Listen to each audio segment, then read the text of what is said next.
मी प्रेरणा बोरगे, आवाज महाराष्ट्रामध्ये आपले हार्दिक स्वागत. पाहुयात आजच्या ठळक बातम्या. न्हावे सासणे येथे प्रिन्स अभि जाधव यांचा वाढदिवस जल्लोषात साजरा. मुरबाड तालुक्यातील सामाजिक युवा कार्यकर्ते अभि जाधव यांचे चिरंजीव प्रिन्स जाधव यांचा वाढदिवस अभिष्टचिंतन सोहळा न्हावे सासणे येथे मोठ्या उत्साहात साजरा करण्यात आला. या प्रसंगी मुरबाड तालुक्यातील सामाजिक, राजकीय तसेच विविध क्षेत्रातील मान्यवरांनी उपस्थिती लावून बर्थडे बॉय प्रिन्सला वाढदिवसाच्या शुभेच्छा दिल्या.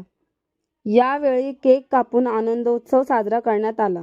कार्यक्रमात आपुलकीचे वातावरण पाहायला मिळाले. उपस्थित मान्यवरांनी प्रिन्सच्या उज्ज्वल भविष्यासाठी शुभेच्छा व्यक्त करत जाधव कुटुंबियांचे अभिनंदन केले.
तुषार ऋतिक काकांनी तुला गिफ्ट आणलाय भारी.